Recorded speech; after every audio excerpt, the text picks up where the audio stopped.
আমি ডাকি প্রিয়তম,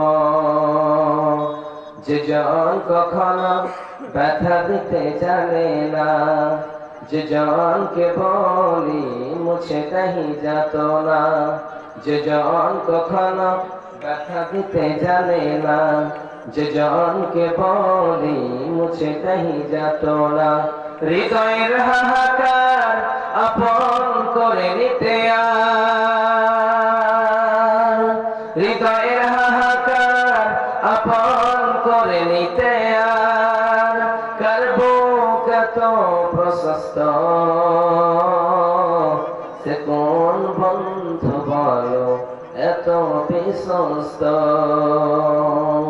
কার কাছে মন খুলে বলা যায়, কার কাছে প্রাণ খুলে দেওয়া যায়, কার কাছে হাত বাড়িয়ে চাওয়া যায়, কার কাছে মুখ দিয়ে বলা যায়, হওয়া যায় অতি অসুস্থ, সে কোন বন্ধু বলো এত বিশ্বস্ত, যে জন কখনো ব্যথা দিতে জানে না, যে জনকে বলি মুছে नहीं যাত না, যে জন কখনো ব্যথা দিতে জানে না, যে জনকে বলি মুছে नहीं যাত না।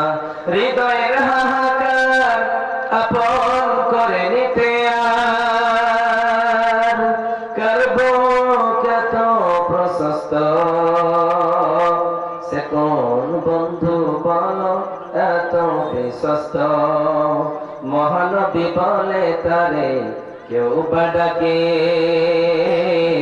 আমি ডাকি প্রিয়তম, যে জন কখনো ব্যথা দিতে জানে না, যে জনকে বলি মুছে नहीं যাত না।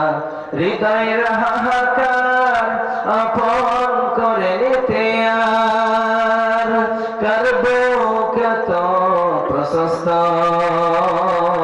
সে কোন বন্ধু বলো এত বিশ্বস্ত।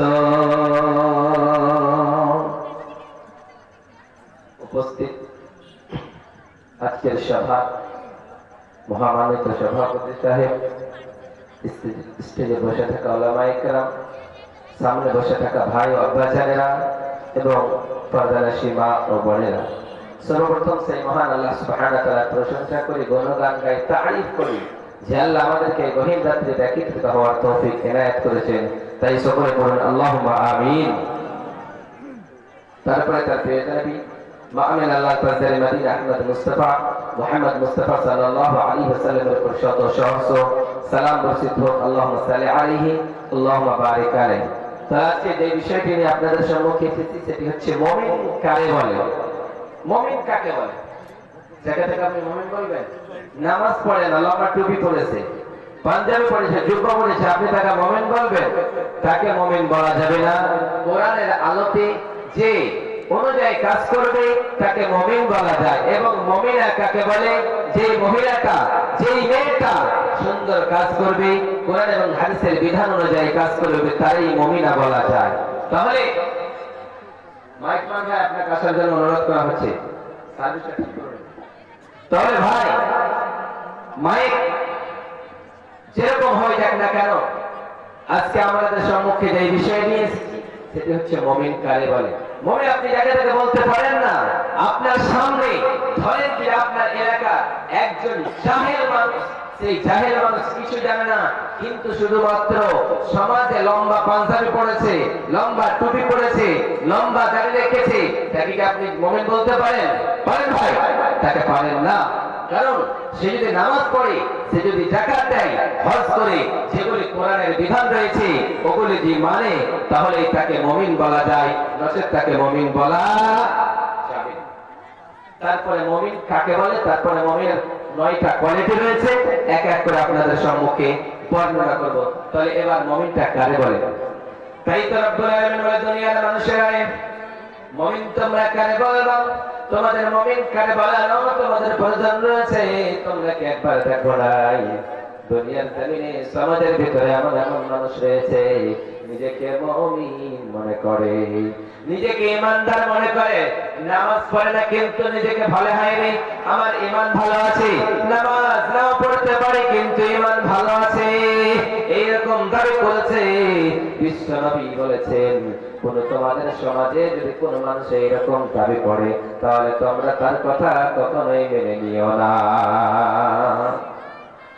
বলে না বলেন আপনাদের দিকে বলে কি আমি নামাজ নাও পড়তে পারি কিন্তু ওই নামাজের চাইতে আমার ইমান ভালো আছে, আমি মুমিন, নিজেকে মুমিন দাবি করে। আরে আমি মিথ্যা কথা না বলতে পারি, আমি বেহায়ার মতো ঘুরে বেড়াতে পারি কিন্তু ওই মেয়েটার চাইতে আমার মুমিনা অর্থাৎ আমার গুণ বেশি আছে, এইরকম মহিলা বলে বসে থাকে।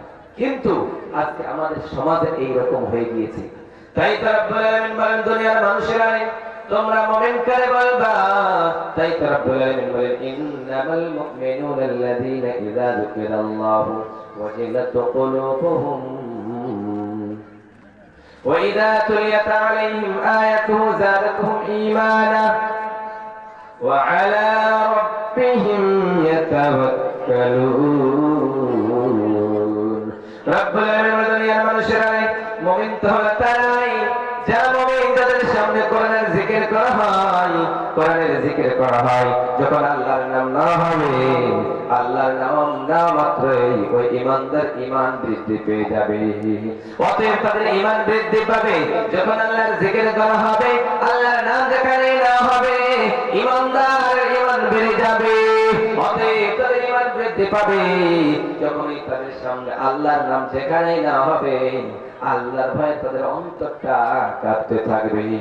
তারা দুনিয়ার কোন মানুষকে দেখা ভয় করে না, তারা দুনিয়ার কোন রাজাকে বলে ভয় করে না, তারা দুনিয়ার কোন শ্রেষ্ঠকে দেখা ভয় করে না, তারা দুনিয়ার কোন দেবতাকে দেখা ভয় করে না, একমাত্র আল্লাহকে বলে ভয় করে। যতই তাদের মারা হয়, রক্তে রক্তিত করে দেওয়া হয়, কিন্তু তারা কখনো ঈমান ছেড়ে দিতে পারে না।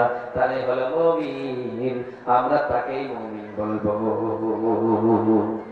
আজকে যদি আপনি বহরমপুর থেকে একটা বাসে আছেন, কোন ডাকাতের দল, সে ইসলাম বুঝে না, কোরআন বুঝে না, হাদিস বুঝে না, সেই লোককে অ্যাটাক করেছে এবং তারা বলছে, চাকু রেখে বলছে, ঈমান ছাড়, তোর কাছে যতগুলো ঈমান রয়েছে সবগুলো আমাদের দিয়ে দে, তুই এগুলো কবুল করে নে, আমাদের ধর্ম মেনে নে, তাহলে আমাদের ঈমান ছেড়ে দিতে পারি। কিন্তু এমন একজনের নাম আপনাদের সম্মুখে উল্লেখ করব, সেই লোকটা আল্লাহ নবী সাল্লাল্লাহু আলাইহি ওয়াসাল্লামের একজন প্রিয় সাহাবী ছিলেন।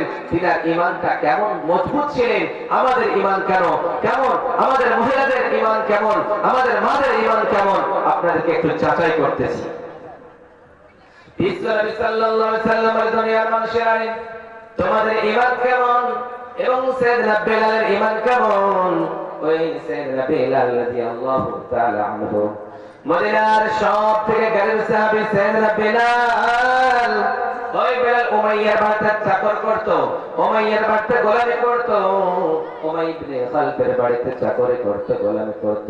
যখন গোলামি করত, উমাইয়া ইবনে খালফ যেন ওই বেলালের দিকে তাকায় দেখে, হায় রে, ও বেলাল তুমি যেন রিপ্রেট করে কি বলতেছ, তোমার জবান দিয়ে যেন কি উচ্চারণ হতেছে, বেলাল আমি তোর খোদা, আমি তোর মালিক, বেঁচে থাকতে তুই কাউকেও মানতে পারিস না, অতএব আমাকে রব বলে মান, আমাদের ধর্ম মেনে নে। তোর জবান দিয়ে কি যেন একটা উচ্চারণ করতেছ আল্লাহ আল্লাহ বলে, ওই লফজ দিয়ে ওই উচ্চারণ করাটা কখনোই যাবে না, তুমি আমাদের ধর্ম মেনে নাও। কিন্তু সাইয়েদনা বেলাল বলতে চায় না, জীবন যাবে কিন্তু ঈমান কখনোই যাবে না, জীবন দেব কিন্তু ঈমান দিব না। ওই উমাইয়া ইবনে খালফ বারবার বুঝাচ্ছে, হায় রে বেলাল, এখনো সময় রয়েছে, তুই যদি না ফিরে আসিস আমাদের ধর্মের দিকে, অতএব তুই এক আল্লাহর পূজা করতে পারিস, অতএব ওই আল্লাহর ইবাদত থেকে তুই মগ্ন হয়ে যা, অতএব মুহাম্মাদের ধর্ম ছেড়ে দে। কিন্তু সাইয়েদনা বেলাল বারবার করে ডাক দিতেছে, হায় রে, তোমরা যার ভয় দেখাও আমরা কখনোই ভয় পাই না, আমি আল্লাহর ভয় পাই। আল্লাহ বলে, দুনিয়ার গোলাম আল্লাহ কাউকে ছেড়ে দেয় কিন্তু ছাড় দেয় না, আল্লাহ ছেড়ে দিতে পারে কিন্তু ছাড় দিতে পারে না। আল্লাহ কিছুদিনের মতো দুনিয়ার জমিনে মানুষকে ছাড় দিতে পারে, কিন্তু জীবনের মতো ছেড়ে দিতে পারে না। এই ফিরাউনকে ছাড় দিয়েছে, ছেড়ে দেয়নি। নামরুদকে ছাড় দিয়েছে, ছেড়ে দেয়নি। হামানকে ছাড় দিয়েছে, ছেড়ে দেয়নি। সবাইকে একদিন কিয়ামতের মতো জীবনের মতো মরে যেতে হয়েছে। এত বড় রাজা বাদশা কিছুই থাকেই নাই। ওই সাইয়েদনা বেলালকে বারবার বলো, মাইয়া ও বেলাল, বলো বলো বলো, একবার শুধুমাত্র বলো আমাদের ধর্মগুলি মেনে নাও, তোমাকে জীবনের মতো তোমাকে আজাদ করে দেব রে বেলাল। কিন্তু সাইয়েদনা বলতেছে, হায় রে বেলাল, ও ভাই ইবনে খালাদ, তুমি কি আমাকে ভয় দেখাও? নাকি আমি কখনো মানি না, দুনিয়ার কাউকে বলে ভয় করে না। ওই বেলালকে প্রহার করতে শুরু করা হলো, বারবার চাবুকের মানে মেরে মেরে মেরে যেন রক্তাক্ত করে দেওয়া হলো। রক্তে রক্তাক্ত হয়েছে বেলাল। সাইয়েদনা বেলাল রক্তে রক্তাক্ত হওয়ার পরে তারপরে একটাই জবান, আহাদ আহাদ, এক আল্লাহ ছাড়া কারো মানতে পারি না, কাউকে মানতে পারি না, বেলাল বলতেছে। তারপরে মারার পরে বারবার করে যখন মারে, এবার সাইয়েদনা বেলাল রাদিয়াল্লাহু তাআলা আনহুকে যেন গরম বালির উপরে শুইয়ে দেওয়া হয়েছে। ওই গরম বালির উপরে যেমনি শুইয়ে দেওয়া হয়েছে, ওই বেলাল বারবার করে বলতেছে, হায় রে, আমি যেই রবের প্রেম এনেছি কখনোই ছেড়ে দিতে পারি না। অতএব সাইয়েদনা বেলালকে বারবার মারে, কিন্তু বেলাল কখনো ঈমান দিতে পারে না। বারবার বলে জীবন যাবে কিন্তু ঈমান যাবে না। অতএব ও মাইয়া, তুই আমার ঈমান নষ্ট করে দিতে পারিস না। এবার উমাইয়া বলে, হায় রে, ও বেলাল, তুমি আমার চাকর, তুমি আমার গোলাম, তুই যদি আমার কথা না মানিস রে বেলাল, তাহলে তোকে জীবনের মতো শেষ করে দেব। আমার হাতে একটা মস্ত বড় পাথর রেখেছো, তোমারে মেরেছি, তোমারে গরম বালির উপরে শুইয়েছি, এত মারার পর তুমি শুনতে পাও নাই রে বেলাল। এবার আমার হাতে একটা মস্ত বড় পাথর দেখতে পাচ্ছ রে বেলাল, এই পাথর দিয়ে জীবনের মতো তোমাকে শেষ করে দেব রে বেলাল। মেরে রক্তে রক্তাক্ত করা হলো, মানে না। গরম বালিতে শুইয়ে দেওয়া হলো, মানে না। পায়ে রশি বেঁধে পুরো শহরে ঘুরে বেড়া হলো, তারপর মানে না। এবার উমাইয়া বলে, এই পাথরটা দেখছো, এই পাথর দিয়ে জীবনের মতো করে শেষ করে দেব, বুকটা ফাটিয়ে দেব। সাইয়েদনা বেলাল বলতেছে, হায় রে উমাইয়া, তুমি সামান্য পাথরের ভয় দেখাও, তুমি যদি বিশাল উহুদ পাহাড়টা আমার বুকের উপরে চাপিয়ে দাও, যে আল্লাহর উপরে ঈমান এনেছি কিঞ্চিত পরিমাণ আমি সরে যেতে পারি না। অতএব উমাইয়া ইবনে খালদ, তুমি মনে রাখো, শুনে নাও, শুনে নাও, আমি যে রবের উপরে ঈমান এনেছি এক ইঞ্চি পরিমাণ সরে যেতে পারি না। অতএব ঈমান, এইরকম মানুষের ঈমান আজ পর্যন্ত কমে যায় নাই। ওই সাইয়েদনা বেলালকে বিশ্বনবী ডাক দিয়ে বলে, বেলাল, আমি নবী যখন জান্নাতে গেলাম, ওই জান্নাতে যাওয়ার পরে একটা আওয়াজ শুনতে পেলাম রে বেলাল, ওই আওয়াজটা যেন তোমারই রে বেলাল, তোমার চপ্পলের, তোমার স্যান্ডেলের আওয়াজ যেন আমি তোমার পায়ের আওয়াজ জান্নাতে শুনতে পেলাম রে বেলাল। বিশ্বনবী বেলালকে ডাক দিয়ে বলে, বেলাল, ও বেলাল, তুমি কি আমল করো আমার একটু বলো। সাইয়েদনা বেলাল রাদিয়াল্লাহু তাআলা আনহু বললেন, নবী গো, আমি এমন কোন বড় আমল করি নাই রে নবী, এমন কোন বড় আমল কখনোই করি না, এমন কোন বড় ধরনের নেক আমল করি না রে নবী। তাহলে আমি একটাই কাজ করি গো নবী, শুধুমাত্র যখনই ওযু আমার শেষ হয়ে যায়, আমি ওযু বানায়া মসজিদে গিয়ে 2 রাকাত নামাজ আদায় করি রে নবী। বিশ্বনবী বললেন, বেলাল, তুমি যে আমল করো রে বেলাল, কখনোই ছেড়ে দিবা না। এই আমলটা তুমি চিরজীবনের মতো করতেই থাকবা, তোমার ঈমান কখনোই কমে যাবে না, তুমি হবা জান্নাতি। আজকে ঈমান আমরা মনে করি, কিন্তু আমরা ঈমানদার নয়। নারে তাকবীর, নারে তাকবীর। যে ঈমান প্রিয়জনে জ্বলে ওঠে না, যে ঈমান প্রিয়জনে জ্বলে ওঠে না, যে ঈমান সত্য ন্যায়ের কথা বলে না, যে ঈমান প্রিয়জনে জ্বলে ওঠে না, যে ঈমান সত্য ন্যায়ের কথা বলে না, যে ঈমান বাস্তবে নাই, যে ঈমান অন্তরে নাই, মুখে শুধু পাকা বলি, কি করে তারে বলো ঈমান বলি, কি করে তারে বলো ঈমান বলি। যে ঈমান দিন কায়েমের আন্দোলনের ধার ধারে না, যে ঈমান লেবাসদারি কোরআন হাদিস তাও পড়ে না, যে ঈমান খাজার নামে বাজার গড়ে ফুস কামাই, যে ঈমান শিরকিয়াতে আমল করে ভীত না হয়, যে ঈমান বাস্তবে নাই, যে ঈমান অন্তরে নাই, মুখে শুধু ফাঁকা বলি, কি করে তারে বলো ঈমান বলি, কি করে তারে বলো ঈমান বলি। এমনিতে ইমানদার মনে করি, কিন্তু ইমানদার সে নয়। বিশ্বনবীর এইরকম অনুযায়ী এই সাইয়েদনা বেলালের মতো ঈমান হতে হবে, তাহলে আমরা আল্লাহর জান্নাতে যেতে চাই না, চাই না? আল্লাহর জান্নাতে যেতে চাই। তাহলে মহিলাদের ভিতরে একজনের ঈমানের যাচাইটা আপনাদের দেখিয়ে দিচ্ছি।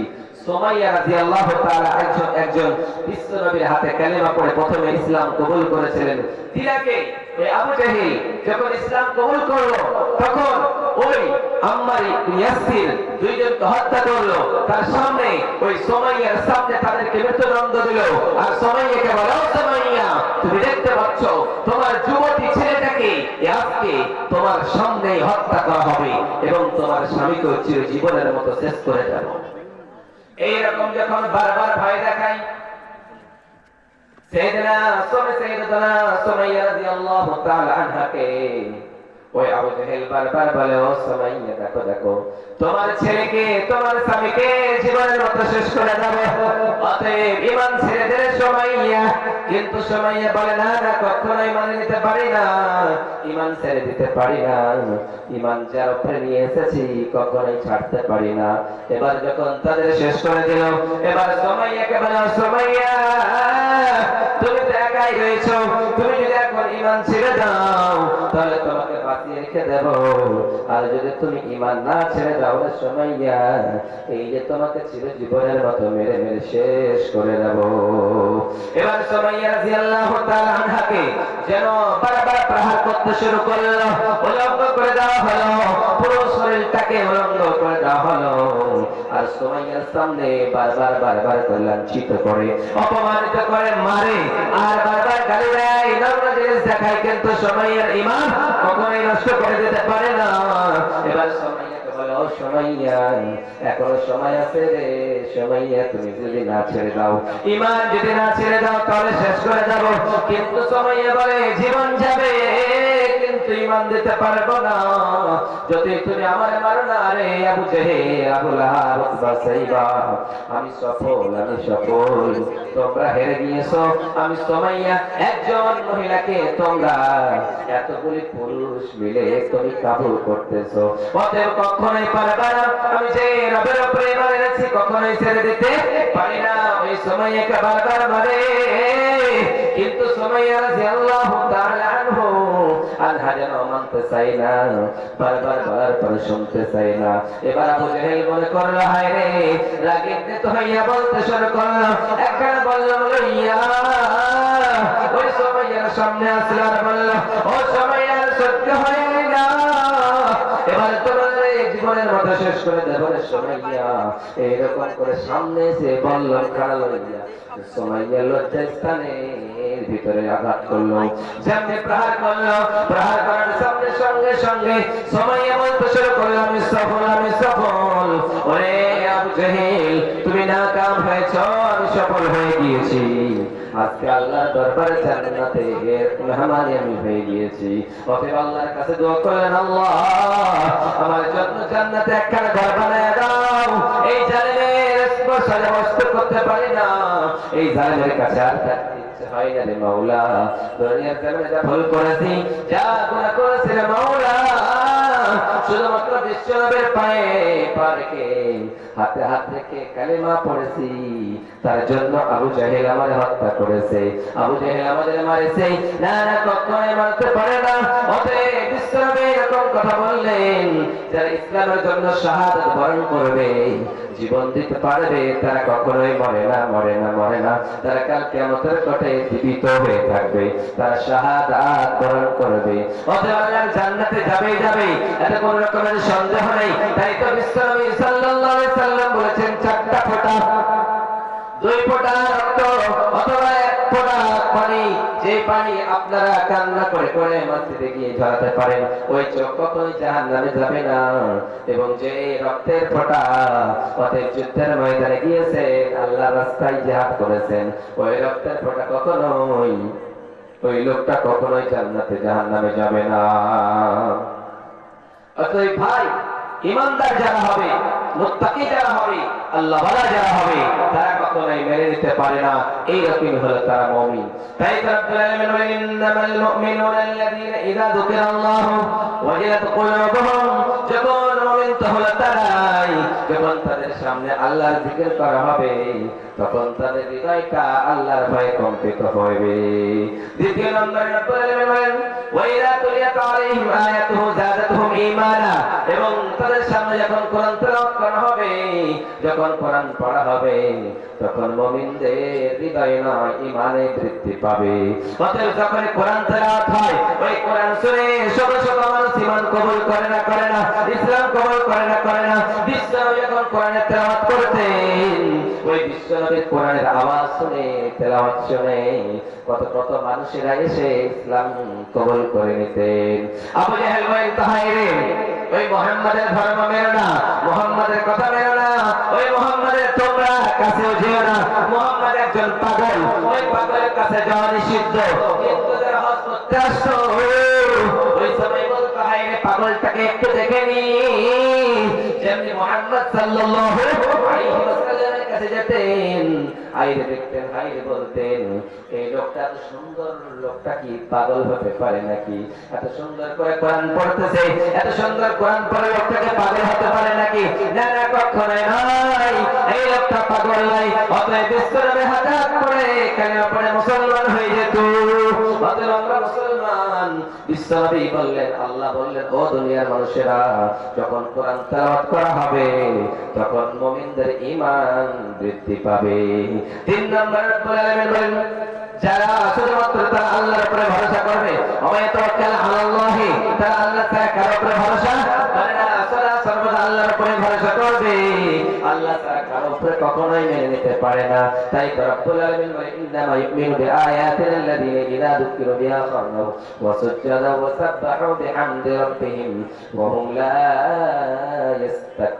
ইস্তাকবিরুন। রব্বুল আলামিন দুনিয়ার মানুষেরা মুমিন তো হয়, তাই যখন তাদের সামনে কোরআনের তেলাওয়াত করা হবে, আল্লাহর জিকির করা হবে, এবং মুমিনেরা কখনো আল্লাহর জিকির করে সাজদারত হয় অবস্থায় থাকে, মুমিন কখনো অহংকার করে না, তাকাব্বুর করে না, আল্লাহর নাম নিলেই তারা সাজদারত অবস্থায় চলে যায়। আল্লাহ বলে ভয় করে, মুমিনের অন্তরে আল্লাহর ভয় থাকে না, থাকে না? সদা সর্বদা মুমিনদের ভয়, আল্লাহর ভয় অন্তরে থাকে। আল্লাহ বলে ভয় করে, মসজিদে গিয়ে মসজিদরত অবস্থায় 2 রাকাত পড়ে, নামাজ পড়ার পরে মসজিদের সাজদায় গিয়ে আল্লাহ আল্লাহ বলে ডাকতেছে, রব্বানা যালামনা আনফুসানা ওয়া ইল্লাম তাগফির লানা ওয়া তারহামনা লানাকুনান্না মিনাল খাসিরিন।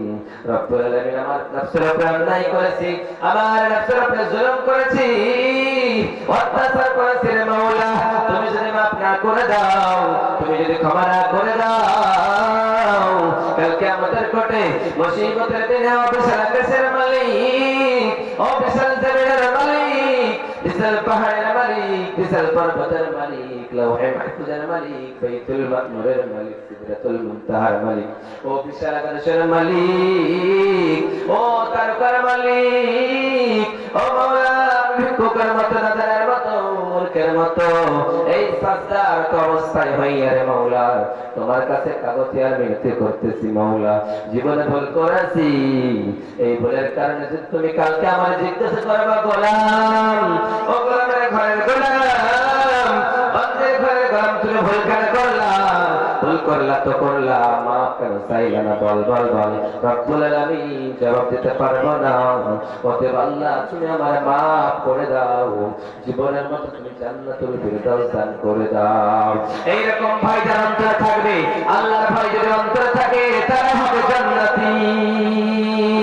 যাদের হৃদয়ে আছে আল্লাহর ভয়, তারা কবু পথ ভুলে যায় না। আল্লাহর প্রেম ছাড়া এই দুনিয়ায় কারো কাছে কোনো কিছু চাই না, কারো কাছে কোনো কিছু চাই না। যাদের হৃদয়ে আছে আল্লাহর ভয়, তারা কবু পথ ভুলে যায় না। আল্লাহর প্রেম ছাড়া এই দুনিয়ায় কারো কাছে কোনো কিছু চাই না।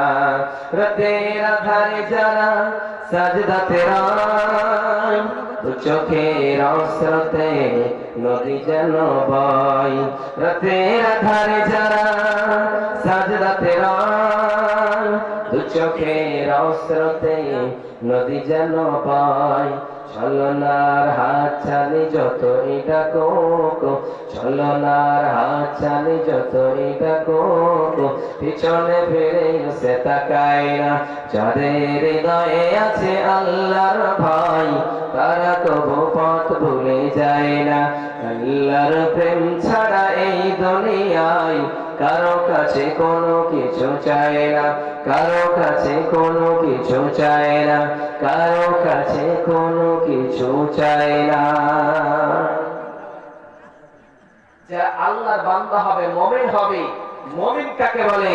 মুমিন হলো ওরাই, তারা কোন জায়গায় গিয়ে চাইবে না, একমাত্র আল্লাহর কাছেই চাইবে। ছেলের প্রয়োজন রয়েছে আল্লাহর কাছে চাইবে, মেয়ের প্রয়োজন রয়েছে আল্লাহর কাছে চাইবে, আল্লাহ ছাড়া কারো কাছে নত হবে না। তাই তারা দুনিয়ার মানুষেরা, আমি আল্লাহ যাকে চাই ছেলে দিই, একটাও মেয়ে দেই না। আবার আমি আল্লাহ যাকে চাই একটাও ছেলে দেই না, শুধুমাত্র মেয়ে দিই। আবার আমি আল্লাহ যাকে চাই একটাও মেয়ে দেই না, একটাও ছেলে দেই না। যাদেরকে চাই শুধুমাত্র ছেলেই দিই। আবার আমি আল্লাহ যাকে চাই শুধুমাত্র মেয়ে দিই। আবার আমি আল্লাহ যাকে চাই ছেলেও দিই, মেয়েও দিই। আবার আমি আল্লাহ যাকে চাই ছেলেও দেই না, মেয়েও দেই না, একেবারে শূন্য করে রেখে দিই। তারা যদি সাজদার অবস্থায় সারা জীবন যদি করে থাকে, অন্য ছেলের কাছে গিয়ে যদি চাইতে থাকে, রে গোলাম, কখনোই ছেলে পাবা না। আমি আল্লাহর হাতেই রয়েছে। আমি যদি কাউকে ছেলে না দিই, আমি আল্লাহ যদি কাউকে সম্পদ না দিই, আমি আল্লাহ যদি কাউকে সম্মান না দিই, দুনিয়ার মানুষ কখনোই সম্মান পাবা না, কখনোই ছেলে পাবা না, কখনোই তুমি সম্পদ পাবে না, সম্মান পাবে না। আমি আল্লাহ তোমাদের যাকে চাই সম্পদ দিয়ে দিই, যাকে চাই আমি ইজ্জত বাড়ায় দিই। আবার আমি আল্লাহ যাকে চাই ইজ্জতটা কমিয়ে দিই। তাই তারপরে আমরা দুনিয়ার মানুষেরা কুলিল্লাহুম্মা মালিকাল মুলকি তু'তিল মুলকা মান তাশা ওয়া তানজি'ুল মুলকা মিম্মান তাশা ওয়া তু'ইজ্জু মান তাশা ওয়া তুযিল্লু মান তাশা বিয়াদিকাল খায়র।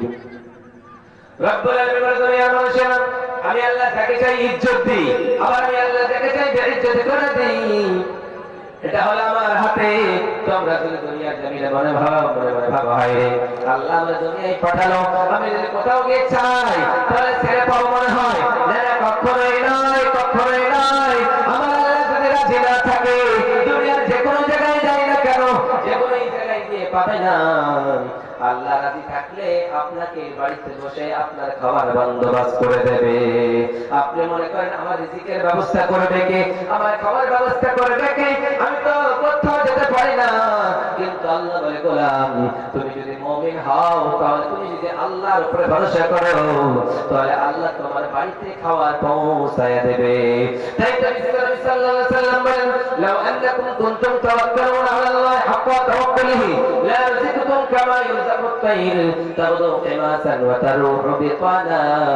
বিশ্বনবী সাল্লাল্লাহু আলাইহি ওয়াসাল্লাম বলে, দুনিয়ার মানুষেরা রে, তোমরা যদি আল্লাহর উপরে যথাযথভাবে ভরসা করো, আল্লাহর উপরে যদি ঈমান রাখো, তাহলে তোমাদেরকে পাখির মতো খাদ্য দেওয়া হবে, পাখির মতো তোমাদের রিজিকের ব্যবস্থা করে দেওয়া হবে।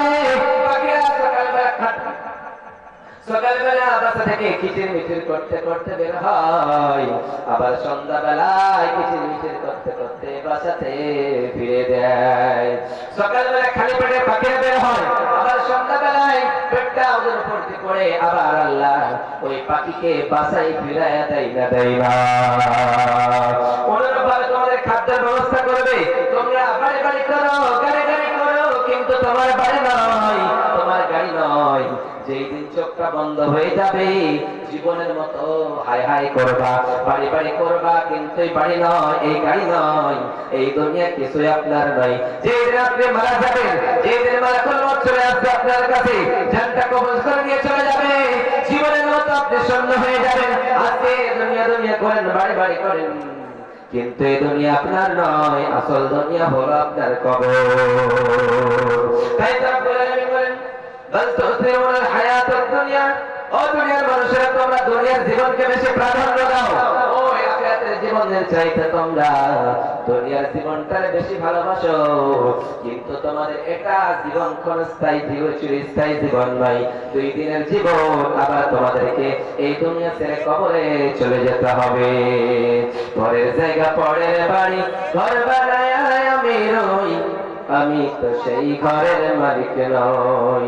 পরের জায়গা পরের বাড়ি, ঘর বানায় আমি রই, আমি তো সেই ঘরের মালিক নই। ঘর কানা যার জমিদারি, আমি পাই না তাহার হুকুম জারি, আমি পাই না জমিদারের দেখা, মনের কথা করে কই। ঘর বানায় আমি রই, ঘর বানায় আমি রই, পরের জায়গা পরের জমি, ঘর বানায় আমি রই, আমি তো সেই ঘরের মালিক নই। আপনি মনে করেন আমার বাবার বাড়ি, আপনার বাবার বাড়ি নয়। আপনি মনে করেন আমার মার বাড়ি, আপনার মায়ের বাড়ি নয়। আপনি মনে করেন আমার বাড়ি নিজের বাড়ি, কিন্তু আপনার বাড়ি নয়। আপনার বাড়ি হলো 3.5 হাত কবরের নিচে। আপনি যখন যেই দিন মারা যাবে, একটুকু দেরি করা যাবে না, একটুকু লেট করা যাবে না, সঙ্গে সঙ্গে চোখটা বন্ধ হয়ে যাবে।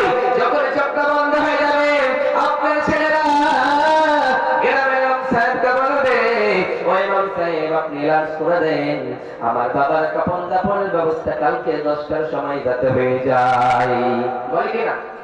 বলে এরকম বলবে, আর যে মসজিদে একটা এলান হবে, আরে অমুক গ্রামের অমুক লোকটা দুনিয়ার জমিনে বেঁচে নেই, আজকে মৃত্যুবরণ করেছে, কালকে সকাল 8টার সময় 10টার সময় তার কাফন দাফনের ব্যবস্থা হবে, তাকে মাটি মঞ্জিল করা হবে।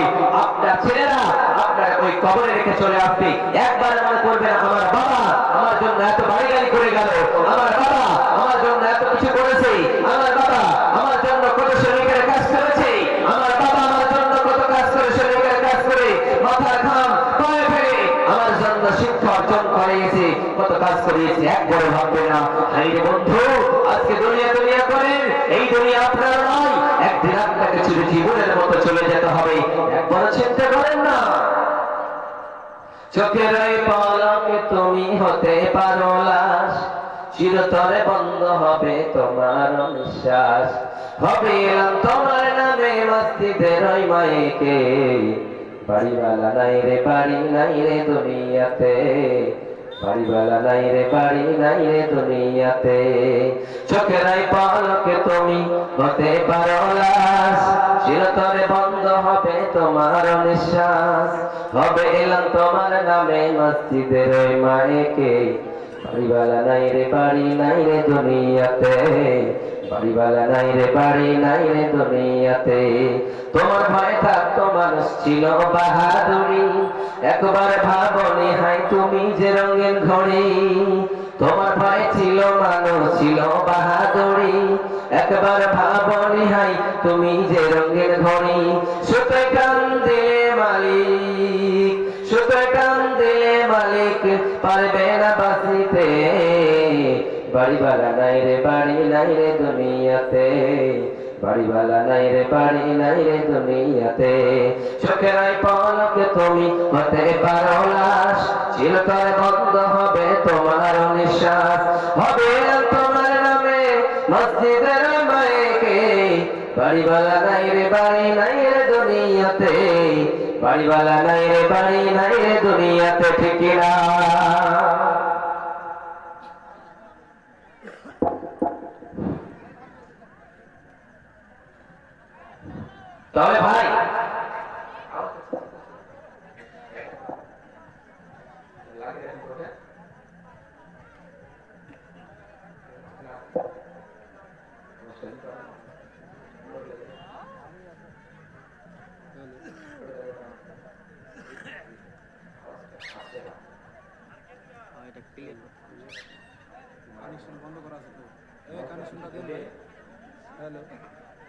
তাহলে বন্ধু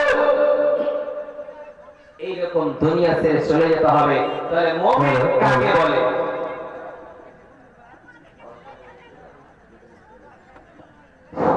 হ্যালো হ্যালো হ্যালো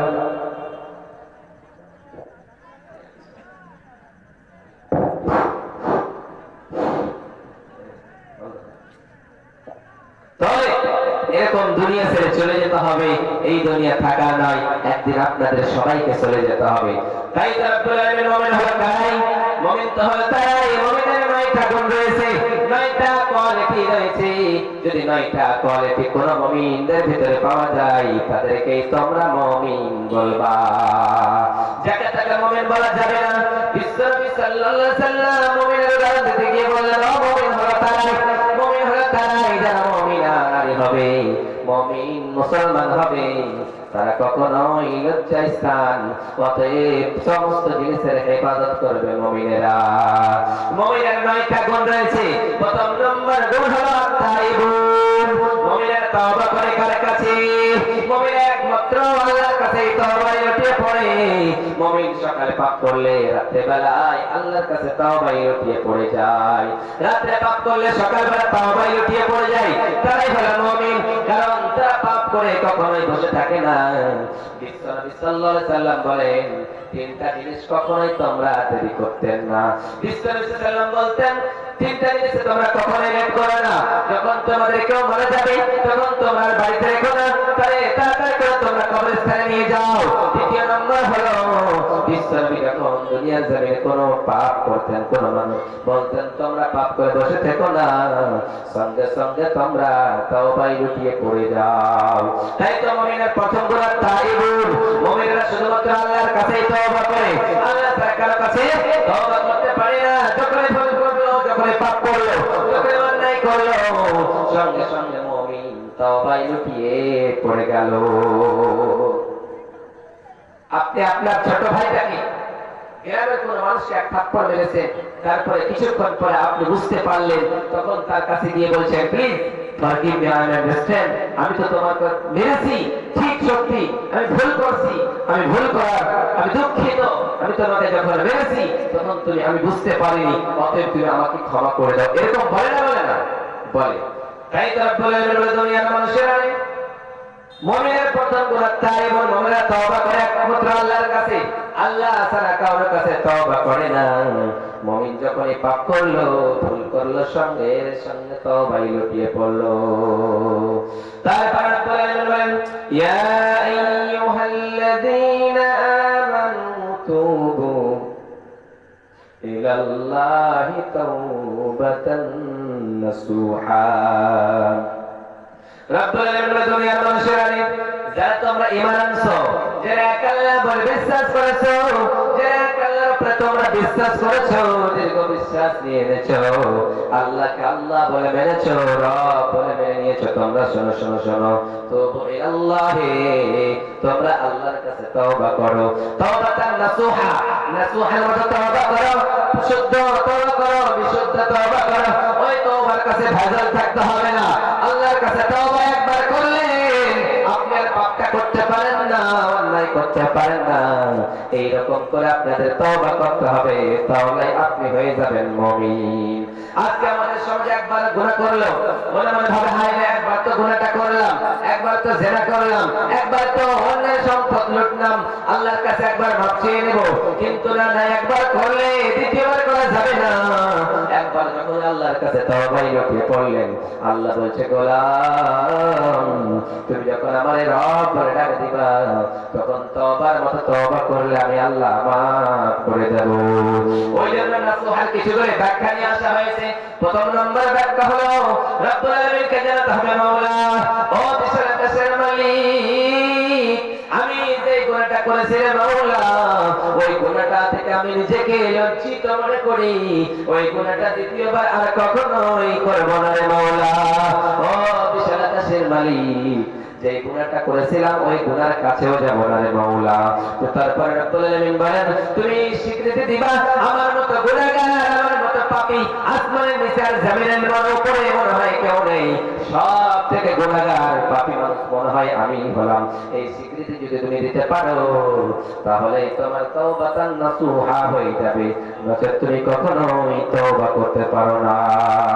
তারপর রব্বুল আলামিন দুনিয়ার মানুষেরা, তোমরা কেমন করে তওবা করবা, এমন করে তওবার মতো তওবা করবা।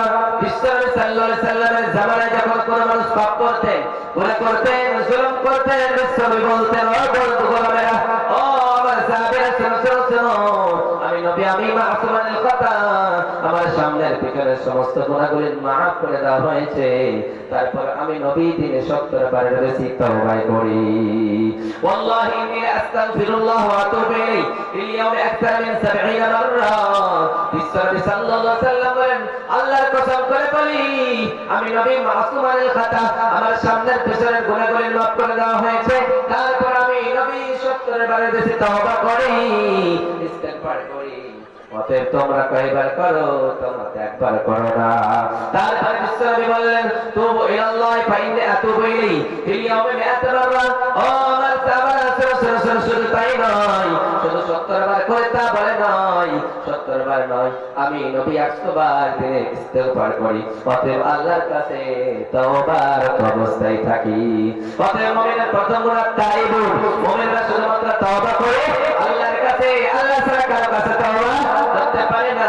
যখন আল্লাহ যেটা হুকুম করে মুমিন সেটাই মানতে রাজি হয়ে যায়। আল্লাহ বলছে নামাজ পড়ো, নামাজ পড়তে হবে, ওটা হলো আল্লাহর বিধান, ওকে মুমিন বলা হবে।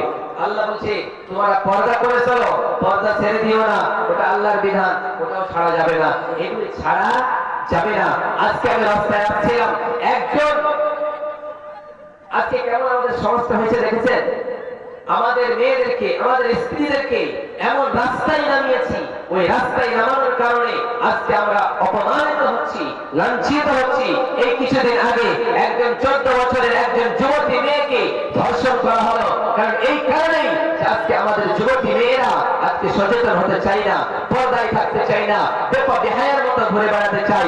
ওই জন্য আজকে আমাদের সমাজটা এইরকম হয়ে গিয়েছে। একজন গোয়ালের পাশে একজন মহিলাকে আমি দেখতে পাচ্ছি, তার সামনে বসে আছে, তার সামনে দাঁড়িয়ে আছে। অতএব একজন পরপুরুষ, সেই গোয়াল যাতে একটা জাতি তার দুধ দহন করে বেড়ায়, একজন আপনার স্ত্রীকে তার পাশে কেন যেতে দিলেন?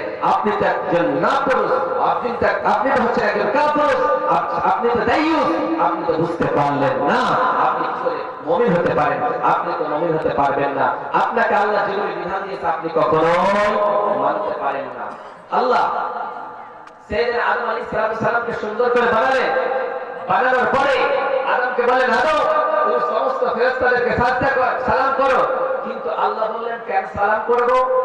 এই কথাটা বললেন না, সঙ্গে সঙ্গে সালাম করলেন, সালামের উত্তর দিলেন। আল্লাহ সালামের উত্তর দেওয়ার মাত্রই আদমের মর্যাদা বাড়িয়ে দিল, আল্লাহর কাছে বাড়িয়ে দিল, ফেরেশতাদের কাছে বাড়িয়ে দিল, যখন মর্যাদা বাড়িয়ে দিল, আল্লাহ সুবহানাহু ওয়া তাআলা এবার ফেরেশতাদেরকে বললেন, ওয়া ইয কুল্লা লিল মালাইকাতি ইসজুদু লি আদম ফাসাজাদু ইল্লা ইবলিসা আবা ওয়াস্তাকবারা ওয়া কানা মিনাল কাফিরিন।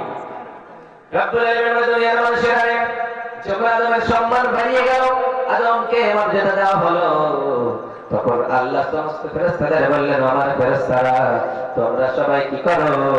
ওই আদমকে তোমরা সাজদা করো। কিন্তু সবাই সাজদা করলো, কিন্তু শুধুমাত্র ইবলিস সাজদা করলো না। যখন ইবলিস সাজদা করলো না, আল্লাহ বললেন কেন কেন কেন? ওই ইবলিস তুমি সাজদা কেন করলে না? বল বল বল। ইবলিস বলল, রব্বুল আলামিন আনা খায়রুম মিনহু খালাকতানি মিন নার ওয়া খালাকতাহু মিন তিন।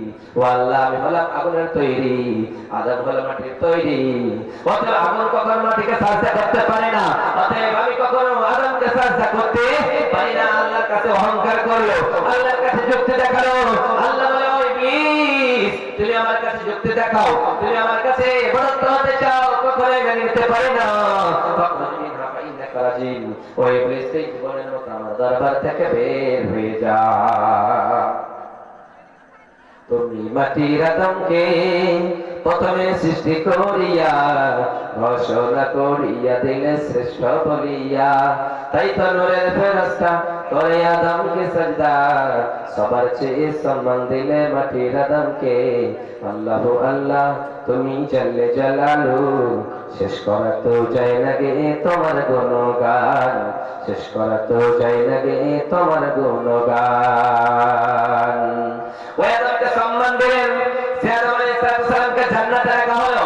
জান্নাতে রাখার পরে ওই আদমকে বললেন, আদম জান্নাতের ভিতরে সব খাবা, যেটা ইচ্ছা তুমি সেটাই খাবা, সেটাই ভোগ করবা। কিন্তু সেনা আদম আলাইহিস সালামকে জান্নাতে আর ভালো লাগতেছে না। আল্লাহ বুঝতে চাইলেন, আল্লাহ বুঝতে পারলেন আদমের কি লাগবে, আদমের একটা বউ লাগবে। অতএব হাওয়া বানালেন, হাওয়াকে বানালেন, সুন্দর করে হাওয়াকে বানানোর পরে আদমের পাশে রাখলেন। তারপর বললেন, আদম তুমি আর হাওয়া এই জান্নাতের ভিতরে রাখো, থাকো, তোমার কেউ বাধা দিতে পারবে না। কিন্তু তোমরা দুইজন হাসি মাস্তি করো, এনজয় করো, কিন্তু সবকিছু খাবা না, কিন্তু ওই গাছের ফল খাবা না। কিন্তু শয়তান প্রলোভন করে করে ওদেরকে শয়তান ওই গাছের ফলটা খাইয়ে দিল। যখন গাছের ফল খেলো, তারা জান্নাতের ড্রেস খুলে গেল, জান্নাতের পোশাক খুলে গেল। যখন জান্নাতের পোশাক খুলে গেল, সঙ্গে সঙ্গে সেনারা বুঝতে পারলেন, হায় রে আমায় এত ভুল করলাম, অন্যায় করলাম, পাপ করলাম। অতএব রব্বুল আলামিন শত শত বছর সেই দিন আদম কাঁদতে শুরু করলেন। শত শত বছর কাঁদার পরে বললেন, আল্লাহ ওয়াদা তোমার একটা বাক্য শিখায় দিই, যে মনোবাদ বাক্য যদি তুমি আমি আল্লাহর ডাকো, আমি আল্লাহ তোমার যত বড়ই পাপ হয়ে যায় না কেন, আমি আল্লাহ মাফ করে দেব রে আদম। আদম আলাইহিস সালাম পড়তে শুরু করলেন, রব্বানা যালামনা আনফুসানা ওয়া ইন লাম তাগফির লানা ওয়া তারহামনা লানাকুনান্না মিনাল খাসিরিন। সঙ্গে সঙ্গে পড়তে শুরু করলেন, আল্লাহ সালামকে মাফ করে দিলেন। অতএব আমরা যদি করি পাপ করি জুলুম করে আল্লাহ মাফ করবে না, করবে না। কিন্তু ইবলিস বলল, হায় রে আল্লাহ বিশ্বাসটা করব না, আমি আদমকে মানি না, আমি কিছুই মানি না। আল্লাহ বললেন তুই বের হয়ে যা। একবার বললেন, আল্লাহ আমারে মাফ করে দাও। সে বলল, এরকম যুক্তি দেখালো। সেই সময় ইবলিস বলল, আল্লাহ এতগুলো জান্নাত বানিয়ে আপনার লাভ কি? আপনার এতগুলো জান্নাত বানাতে হবে না, শুধুমাত্র দুই একটা জান্নাত বানান, আমি সমস্ত লোককে জাহান্নামে নিয়ে যাব। একাই জাহান্নামে যাব না, মেয়েদেরকে জাহান্নামে নিয়ে যাব, কন্যাদেরকে জাহান্নামে নিয়ে যাব, পুরুষদেরকে জাহান্নামে নিয়ে যাব। আপনার বান্দারা যাবে নামাজ পড়তে, আমি তাদেরকে নিয়ে যাব গানের আড্ডাতে। আপনার বান্দারা যাবে জেনা করতে, যাবে না কোন জায়গায় ভালো কাজে যাবে, আমি জেনার আড্ডায় নিয়ে যাব। আপনার বান্দারা যাবে ভালো কাজে, আমি তাদেরকে সুদের আড্ডায় নিয়ে যাব। আল্লাহ বললেন, ওই ইবলিস তুমি আমার সঙ্গে চ্যালেঞ্জ দিস, আমার সঙ্গে চ্যালেঞ্জ দিয়ে পারবে না। আমি রাজা নয়, রাজা রাজা মহারাজা, আমি তো হলাম আল্লাহ, আমার সঙ্গে চ্যালেঞ্জ দিয়ে তুই পারবি না রে ইবলিস। অতএব তুই গানের দিকে নিয়ে যাবি, আমি আল্লাহ থেকে যদি ফিরে চলে আসে, মসজিদে এসে রব্বানা বলে ডাক দেবে, আমি আল্লাহ তাকে মাফ করে দিয়ে জান্নাতে নিয়ে যাব। অতএব বিশ্বনবী সাল্লাল্লাহু আলাইহি ওয়াসাল্লাম বলে, দুনিয়ার মানুষেরা তোমার পাপ কত বড়, তোমার পাপ আর খাতা কই দিতে হয় দুনিয়ার খালের বিলের পানির সমান, আমি আল্লাহর দয়া হবে সাগরের পানির সমান। তোমাদের খাতার অন্যায়গুলি যদি হয় সমুদ্রের পানির সমান, আমি আল্লাহর দয়া হবে আরশের সমান। তোমাদের পাপ আর অন্যায়গুলি যদি হয় আসমান জমিনের পরিমাণ, আমি আল্লাহর দয়া হবে পুরো পৃথিবীর পরিমাণ। কাল কিয়ামতের কটে মুসিবতের দিনে যেই দিন তোমরা যদি আসমান জমিন সু পরিমাণ পাপ লইয়া আমি আল্লাহর দরবারে যাও, আর ওই পাপের ভিতরে যদি শিরকের গুনাহ না থাকে, আমি আল্লাহ আসমান জমিন সু পরিমাণ দয়া নিয়ে গিয়ে আমি আল্লাহ তোমাদের মাফ করে জান্নাতে দিয়ে দেব। নারে তাকবীর। মুমিন তো হলো তারাই ভুল করে বসে থাকতে পারে না।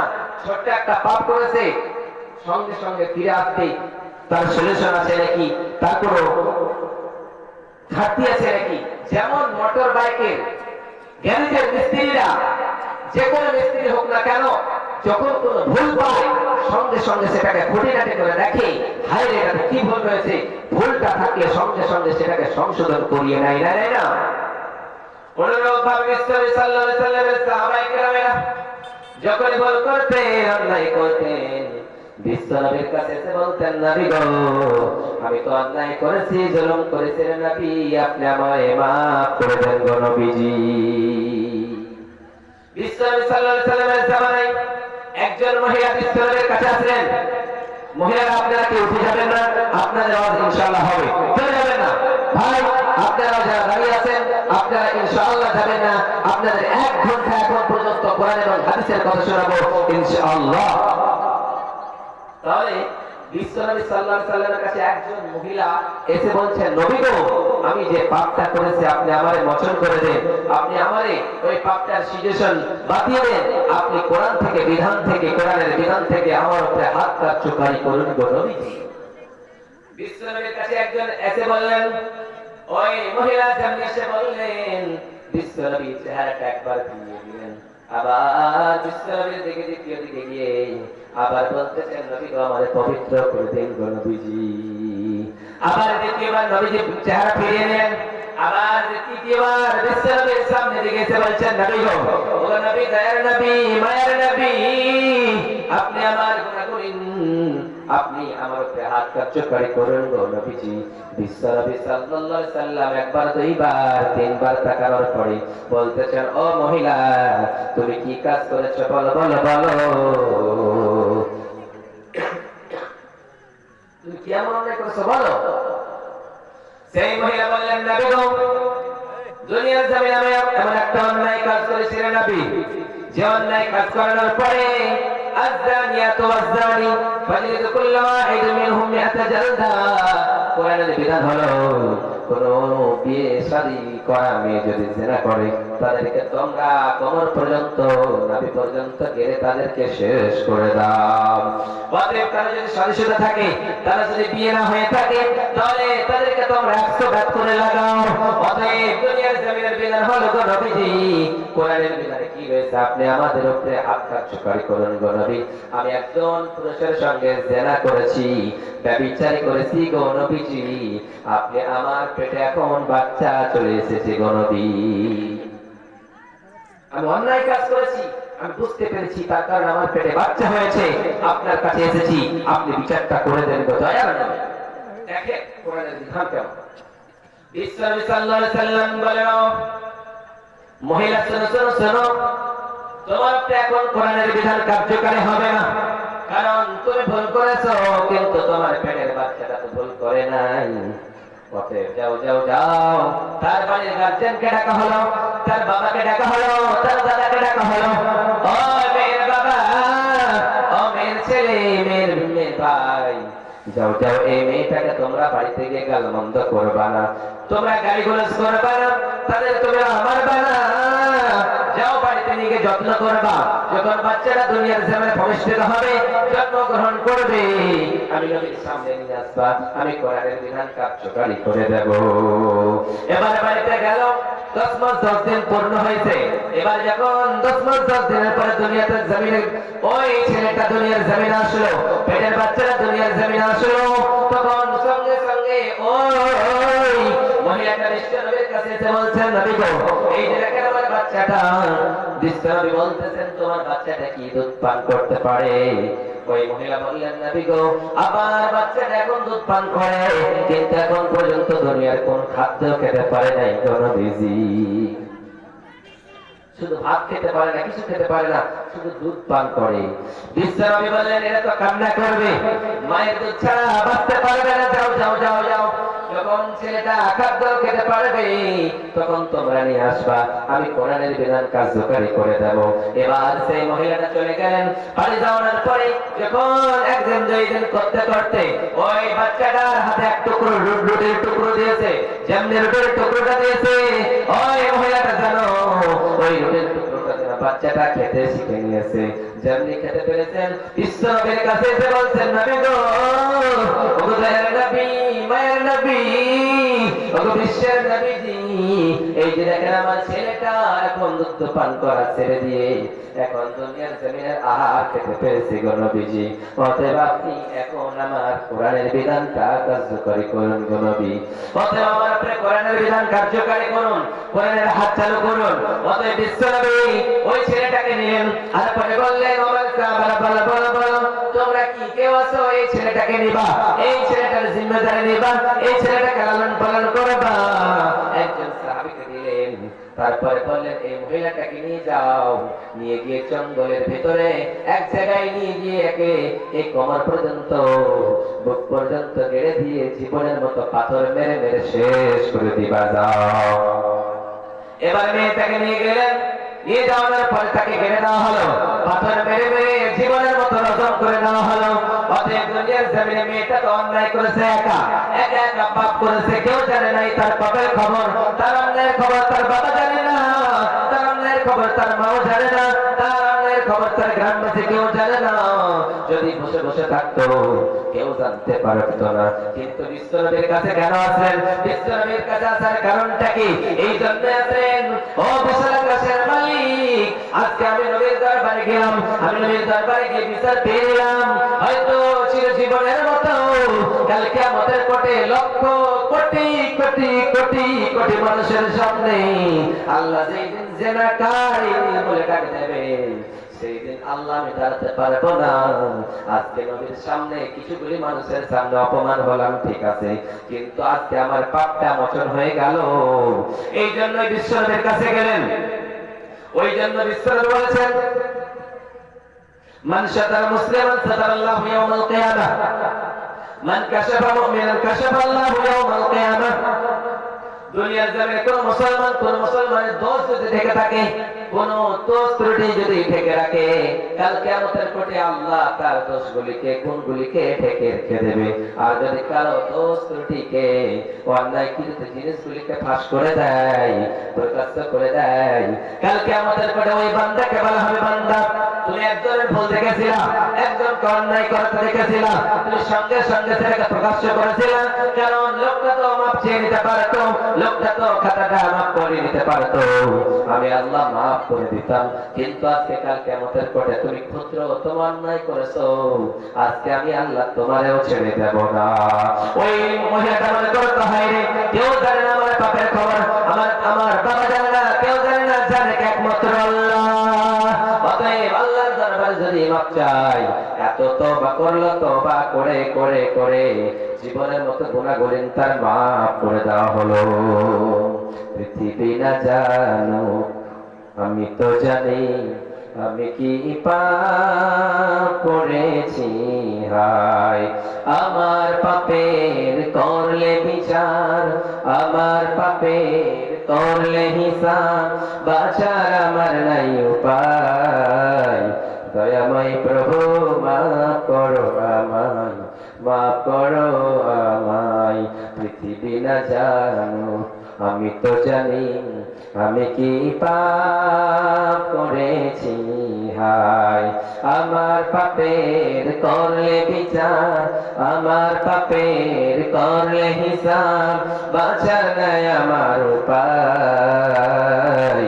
দয়াময় প্রভু মাফ করো আমায়, মাফ করো আমায়। পড়েন আমি। কেউ জানে না একা একা পাপ করছো, আল্লাহ তাআলা কেউ জানে না। ওরাই তো মুমিন।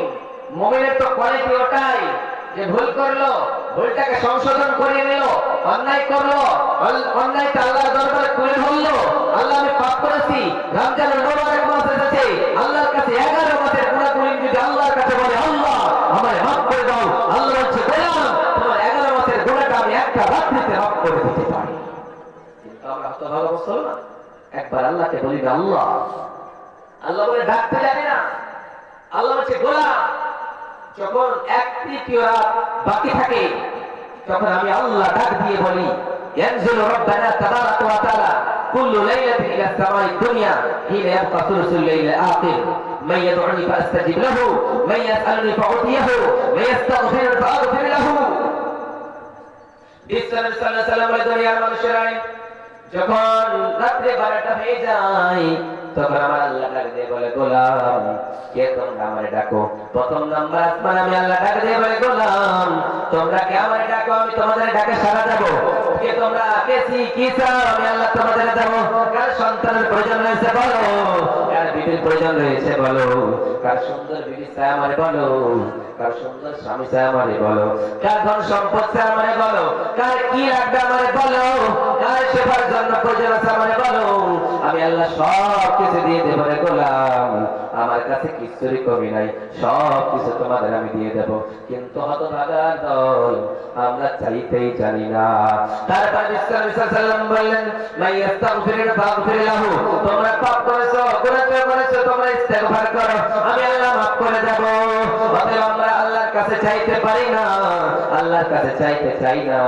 আল্লাহ সুবহানাহু ওয়া তাআলা নবী বললেন, বিশ্বনবী সাল্লাল্লাহু আলাইহি সাল্লাম বলেন, ইন্নাল্লাহ আযজা ওয়া জাল্লা ইয়াবসুতু ইয়াদাহু বিল-লাইল লিয়াতুবা মুসিউন নাহার ওয়া ইয়াবসুতু ইয়াদাহু বিন-নাহার লিয়াতুবা মুসিউল লাইল হাত্তা তাতলুআ আশ-শামসু মিন মাগরিবিহা।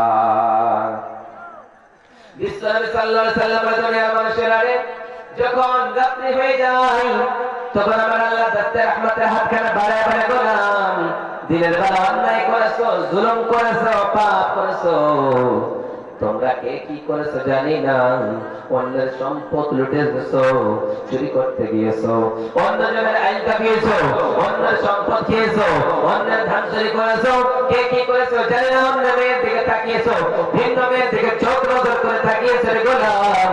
তোমরা রাত্রিবেলা আমার কাছে তওবা করো, আমি আল্লাহ তোমাদের জীবনের গুনাহগুলি মাফ করে দেব।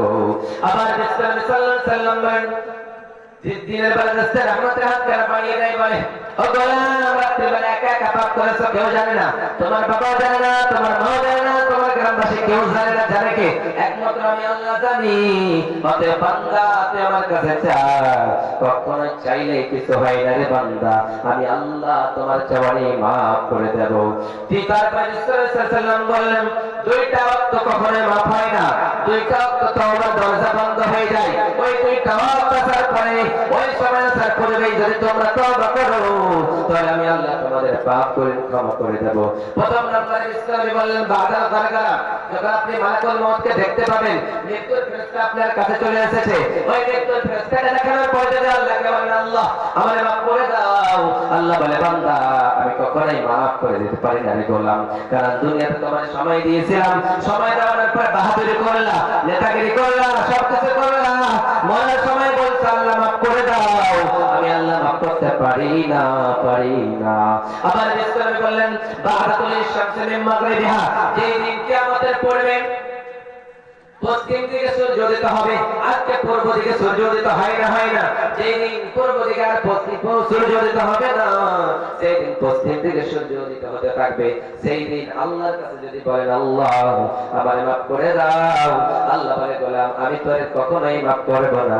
সেই দিন তোমার হালকা হালাকের কাছে মওতের ফেরেশতা চলে আসবে, কিয়ামতের দিন চলে এসেছে, সেই দিন আর তোমার গুনাহগুলি মাফ করে দিতে পারি না রে গোলাম।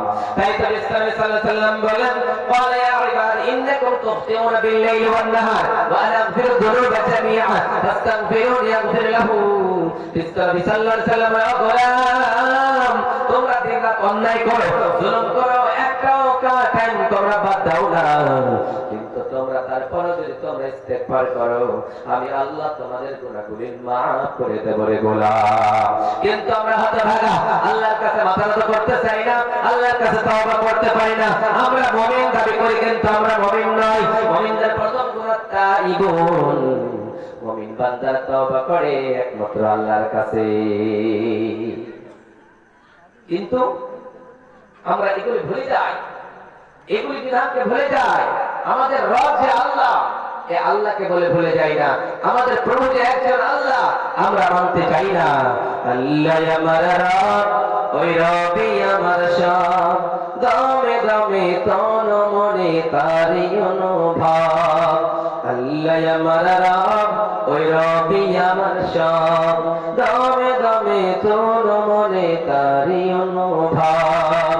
তোমার দুনিয়াতে যেদিকে তাকাই, অথই নিয়ামতে ডুবে আছি সবাই, পাক পাখালির গানে তসবিহ তসবিহ কলরা তসবিহ কলরা আল্লাহ আমার রব ওই রবি আমার সব দমে দমে তন মনে তারি অনুভব আল্লাহ আমার রব ওই রবি আমার সব দমে দমে তন মনে তারি অনুভব।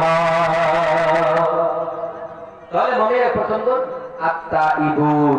বিশ্বনবী সাল্লাল্লাহু আলাইহি সাল্লামের কাছে একজন সাহাবী আল্লাহ নবীর কাছে এসে কান্না করতেছে। আল্লাহ নবী সাল্লাল্লাহু আলাইহি সাল্লাম বলে, কান্না কেন করো? তোমার তো গুনাহগুলি মাফ হয়ে গিয়েছে। তুমি জাহিলিয়াতের যুগে যখন ইসলাম কবুল করে নাই তখন যা পাপ করেছো সব মাফ হয়ে গিয়েছে। কিন্তু ইসলামের সাহাবী তারপর কান্না করে।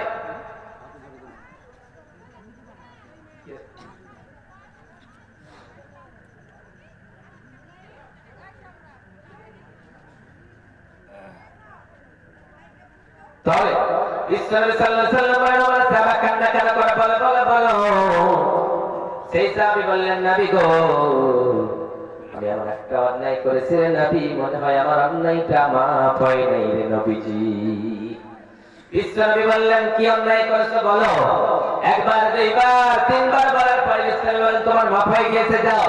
কিন্তু সেই সাহাবী বলেন, না না না, ও দয়ার নবী, মনে হয় মাফ হয় নাই গো নবীজি। তারপরে নবীজি বললেন, আমার সাহাবা বলো, তুমি কি এমন অন্যায় কাজ করেছো রে সাহাবী? বিশ্বনবী সাহাবী বললেন, নবী আমি একটা অন্যায় কাজ করেছি। আমি যখন জাহিলিয়াতের যুগে, আমি যখন আপনাদের যুগে নবীজি ইসলাম কবুল করি নাই, ইসলাম কবুল না করানোর কারণে আমি কিছুই বুঝতে পারতাম না, আমি অজ্ঞ ছিলাম, জাহিল ছিলাম। অতএব আমি দুনিয়া ধর্ম কিছুই বুঝতাম না। আমি একজনকে বিয়ে করেছিলাম, আমার বিবি ছিল, আমার বিবির পেটে একটা বাচ্চা রেখে নিয়েছিলাম, একটা বাচ্চা এসেছিল।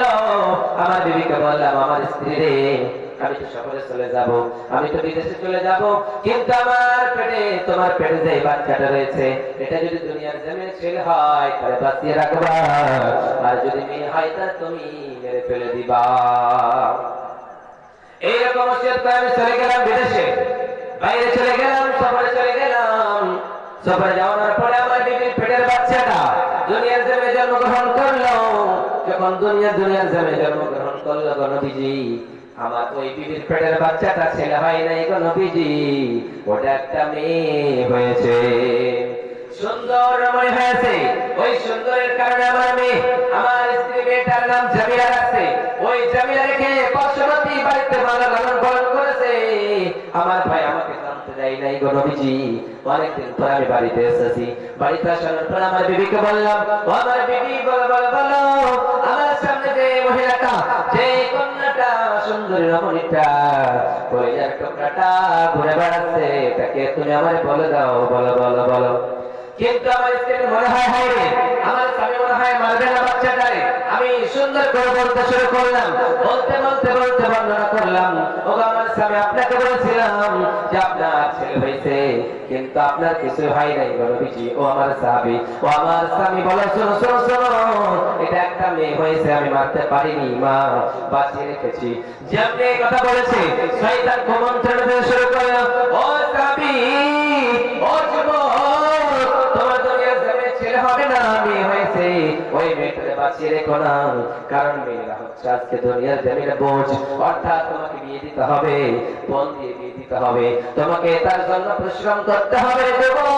অতএব তার বাঁচিয়ে রেখো না, যাও জঙ্গলে গিয়ে তার জীবন তো দাফন করে দাও, তার জীবনের মতো শেষ করে দাও। অতএব দয়ার নবীজি, আমি আমার মেয়েটাকে লইয়া আমি আমার স্ত্রীর কাছে গেলাম, আর বললাম, আমার বিবি রে, ওই সুন্দর রমণীটাকে আমার জামিলার একটু সাজিয়ে দাও। সুন্দর করে সাজানোর পরে গো নবীজি, আমি বললাম, আমি তার নানির বাড়ি নিয়ে যাব, তার বেড়াতে নিয়ে যাব। গো দয়ার নবীজি, ও গো মায়ের নবীজি, আমার স্ত্রী সুন্দর করে আমার জামিলারে সাজিয়ে দিল। যখন সাজিয়ে দিল, তখন আমি সুন্দর করে তার বাজারে করে নিয়ে গেলাম। কিন্তু বাজারের রাস্তায় যাই নাই গো নবীজি, জঙ্গলের রাস্তার দিকে চলে গেলাম। আমার মেয়েটা বলতে থাকলো, হায় রে আমার আব্বা, এটা তো বাজারের রাস্তা না, এটা তো জঙ্গলের একটা রাস্তা, ভয়ঙ্কর ধরনের রাস্তা। আপনি রাস্তা দিয়ে কেমনে যান? কেন যাচ্ছেন বলেন? আমার আব্বা যান, আমার মেয়েটা যখন এরকম কথা বললো, আমার মেয়েটার বললাম, আমার মেয়ে তুমি বুঝবা না, বুঝবা না, এই জন্য যে বাজার রয়েছে, সুন্দর একটা বাজার নিয়ে যাব। যখন আমি আমার মেয়েটাকে লইয়া গেলাম বাজারের দিকে, তখন বাজারে নিয়ে যাওয়ার পরে জঙ্গলের ভিতরে একটা গর্ত খনন করতে শুরু করলাম গো নবী। ওই গর্ত খনন করতে করতে কোথায় নবীজি যখন গর্তের বালিগুলি মাটিগুলি আমার দাড়ি মোবারক পড়তেছে গো নবীজি, তখন আমার নয়নের পুটলি মেয়েটা, সুন্দরী রমণী মেয়েটা জামিলা দাড়িগুলিকে ছেড়ে দেওয়ার পর, আব্বা আপনার এত কষ্ট করা লাগবে না আব্বা, এত কষ্ট করা আপনার কোনো প্রয়োজন নেই, আপনার আর কিছুই করতে হবে না, এখান থেকে চলেন। কিন্তু আমার মেয়েটা আমি বোঝাই, হায় রে আমার এত সুন্দর মেয়েটা, আমার দিলটা তো পছন্দ নবীজি। আমি বললাম, শোনো শোনো শোনো, সুন্দর করে গর্তটা খনন করতে দাও। এইরকম করে গর্তটা খনন করতাম, করলাম। গর্ত খনন করার পরে যখন গর্তটা কমপ্লিটলি হয়েছে গো নবীজি, আমার মেয়েটারে ডাক দিয়ে বলে, ও জামিলা শোনো শোনো শোনো, একবার তুমি গর্তটার দিকে তাকিয়ে দেখো, গর্তটা কেমনে হয়েছে একটু দেখো তো। ওগো দয়ার নবী, ওগো মায়ের নবী, ওগো বিশ্বের নবী, যখন গর্তের দিকে তাকাইছে আমার জামিলা, যেমনি গর্তের দিকে তাকিয়েছে গো নবীজি, সঙ্গে সঙ্গে আমার মেয়েটারে আমি ধাক্কা দিয়ে গর্তের ভিতরে নিক্ষেপ করেছি গো নবী। যেমনি গর্তের ভিতরে নিক্ষেপ করেছি, আমার মেয়েটা বুঝতে পেরেছে, হায় রে আমার আব্বা আমার দুনিয়ার জমিনে বাঁচিয়ে রাখবে না, অতএব আমার আব্বা আমার এই চিরজীবনের মতো মনে হয় দাফন করে দেবে। ওগো দয়ার নবী, আমার মেয়েটা জামিলা আমার কাগতি মিনতি করতে শুরু করলো, আমার বলতে শুরু করলো, আব্বা দুনিয়ার জমিনে বাঁচিয়ে রাখো, আমার মৃত্যু বন্ধ করে না, আমায় কেমনে মারো কেমনে ফেললা বলো। আমি বলতে শুরু করলাম, জামিলা রে আমি কোনো মেয়েকে বাঁচিয়ে রাখতে চাই না, আমি কোনো মহিলাকে বাঁচিয়ে রাখতে চাই না, আমি চেয়েছিলাম ছেলে সন্তান, কিন্তু মেয়ে হয়েছি, বড় লাঞ্ছিত হয়েছি, অপমানিত হয়েছি, আমি তোরে বাঁচিয়ে রাখতে পারি না, অতএব তোরে আমি এখানে দাফন করতে চাই, তোমার কি রায়। আমার মেয়েটা বলতে শুরু করলেন, আমার আব্বা আমার একটু বাঁচিয়ে রাখো না, আমার আব্বা দুনিয়ার জমিনে একটু খালি বাঁচিয়ে রাখো। কিন্তু আমার মেয়েটা বারবার যখন আব্বা আব্বা বলে ডাকে, কিন্তু এরকম আব্বা শুনতে না পেয়ে আমার মেয়েটা বলে, আব্বা রে দুনিয়ার জমিনে আমি ভিক্ষা করে খাবো, বাবা বলে কোথাও পরিচয় দেব না, কিন্তু আমার মেয়েটা আমি বাঁচিয়ে রাখতে চাইনি। আমার মেয়েটা আমি বললাম, তোমার বাঁচিয়ে রাখবো না, মস্ত বড় একটা পাথর লইয়া গেল নবীজি, আমার মেয়ের মাথার উপরে মেরে দিলাম, যেমনি মেরেছি গো নবীজি, আমার মেয়েটা কান্না করতে শুরু করেছে আর বলতেছে, আব্বা ওরে আমার আব্বা কেন আমার মারতেছে, আপনি বলুন বলুন। আমার আব্বা জান বলতেছে, আমার মেয়ে তোমার দুনিয়ার জমিনে বাঁচা রাখা যাবে না, তোমার জীবিত রাখবে না, জীবনের মতো তোমার শেষ করে দেব। মস্ত বড় একটা পাথর লইয়া আমি আমার জামিলার বুকের প্রেম আনলাম, রক্ত পিঙ্কি দিয়ে আসলো, আমার জামিলা আব্বা আব্বা বলে ডাক দিতেই থাকলো গো নবী। ওই জায়গা থেকে আমি সরে আসলাম, আসানোর পরে আমার আব্বা ডাকতে এখন পর্যন্ত আসতেছে গো নবী, আমার জামিলা আমার আব্বা বলে ডাকতেছে, ওগো দয়ার নবী, ওগো মায়ার নবী, মনে হয় ওই গুণাটা আমার দুনিয়ার জমিনে মাফ হয় নাই গো নবীজি। বিশ্বনবী সাল্লাল্লাহু আলাইহি সাল্লাম বলতেছেন, এই কথা যখন শুনতেছিলেন তখন সঙ্গে সঙ্গে বিশ্বনবীর টসটস করে চোখ দিয়ে পানি বেয়ে পড়তেছিল, দাড়ি মোবারকগুলি ভিজতেছিল। বিশ্বনবী সেই সময় বললেন, আমার সাহাবারা শোনো শোনো শোনো, দুনিয়ার জমিনে যদি কারো তিন খানা কন্যা থাকে, ওই তিন কন্যার বাবা যদি সুন্দর করে পারওয়ারিশ করে, সুন্দর করে লালন পালন করে, শিক্ষা দেয়, বিয়ে দিয়ে দেয়, আমি নবী আর তিন কন্যার বাবা একসঙ্গে আল্লাহর জান্নাতে থাকবো। তারপরে বললেন, কারো যদি দুইখানা থাকে, নবীজি বললেন তবু, যদি একখানা থাকে তবু। বিশ্বনবী বললেন, যাদের বেশি কন্যা সন্তান থাকবে, কন্যা থাকবে, আমি নবী ওই মেয়ের বাবা আর আমি একসঙ্গে আল্লাহর জান্নাতে থাকবো। সেই সময় সাহাবীকে বললেন, আমার সাহাবায়ে তুমি তো অন্যায় করেছো, তুমি তো জুলুম করেছো, তুমি তো পাপ করেছো, তোমার পাপের তো কাফারা লাগবে। যাও যাও, যতগুলি কন্যারে তুমি মেরেছো ততগুলি উট কুরবানি করে দাও, অতএব তুমি গোলাম আজাদ করো। এইরকম কাজ করে নবীজি বলে দিলেন। অতএব দুনিয়ার মানুষ, আমরা যতই গুনাহ করি না কেন, বিশ্বনবী সাল্লাল্লাহু আলাইহি সাল্লাম এইরকম করে অন্য একজন সাহাবীকে বলতেছিলেন, অন্য একজন এসে বলছেন, নবী গো আমি বিশাল বড় পাপ করেছি। নবীজি বলেন, তোমার পাপটাকে আরশের চাইতে বড়? বিশ্বনবী সাহাবী বললেন, নবী গো ওই আরশের চাইতে বড় গো নবীজি। আবার নবীজি বললেন, আরশে কুরসির চাইতে কি বড়? ওই লোকটা বললেন, নবী গো ওই কুরসির চাইতে বড়।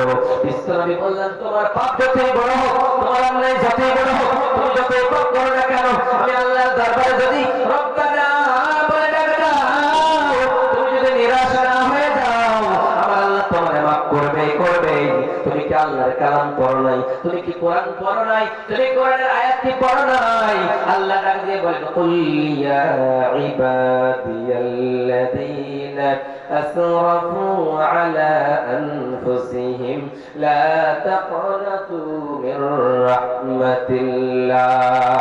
রব্বুল আলামিন ডাক দিয়ে বলে, বান্দারা, ও বান্দারা, তোমরা নিজের উপর অন্যায় করেছো, নিজের নফসের উপর জুলুম করেছো, পাপ করেছো, তোমরা নিরাশ হয়ে যেও না, হতাশা হয়ে যেও না, হতভম্ব হয়ে যেও না, তুমি আল্লাহর দয়া থেকে তোমরা নিরাশ হয়ে যেও না।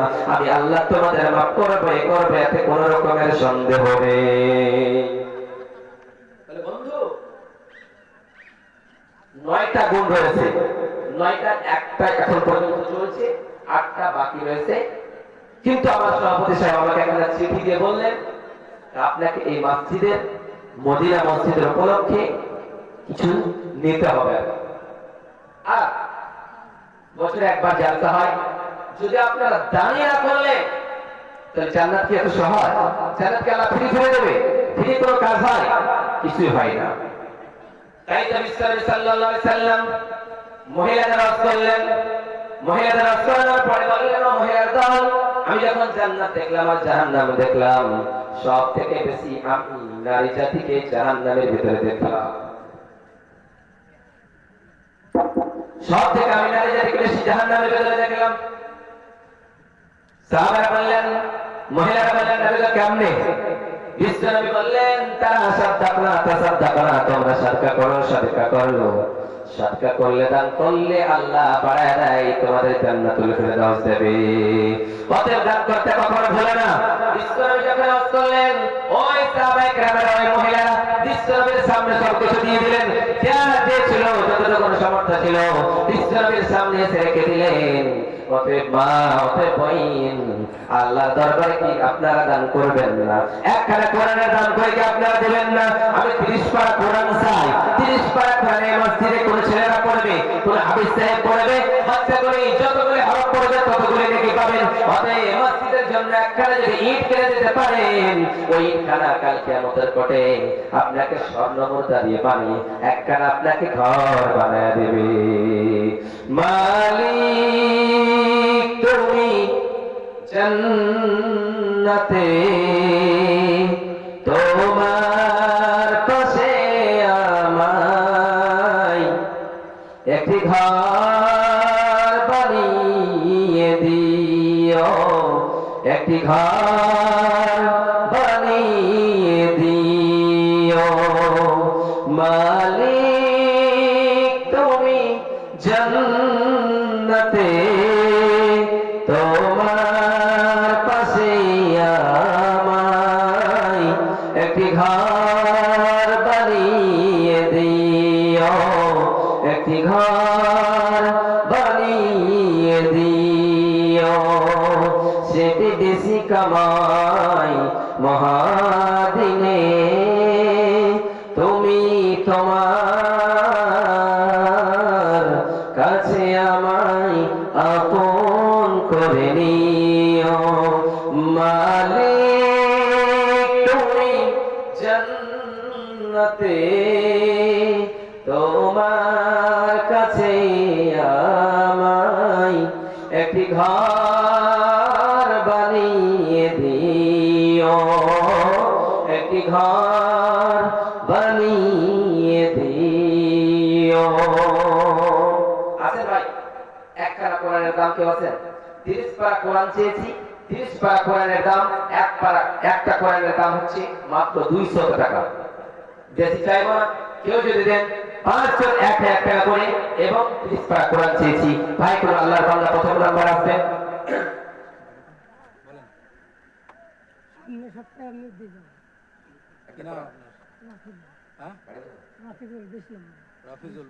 রাফিকুল নামে ভাই আমার এখানেতে ছিল, একখানা কোরআন এই মসজিদে দিল।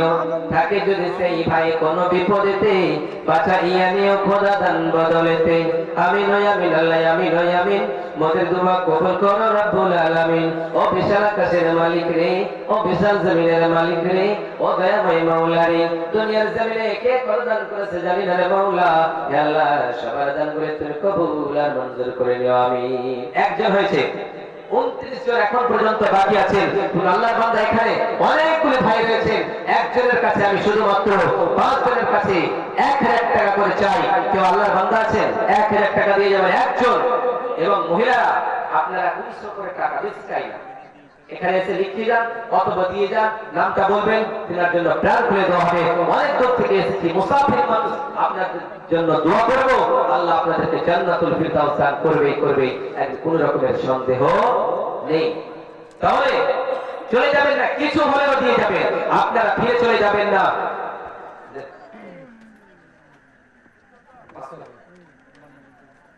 ঠিক আছে, আব্দুল সালাম নামে ভাই আমার এখানেতে ছিল, 500 টাকা এই মাদ্রাসায় আমাদের মসজিদে দিল। তাকে যদি সেই ভাই কোনো বিপদে, একজন মহিলা আমার এখানেতে আসিয়া 200 টাকা দান দিল মসজিদে লাগিয়া। আরেকজন ভাই আমার 200 টাকা দান করেছেন।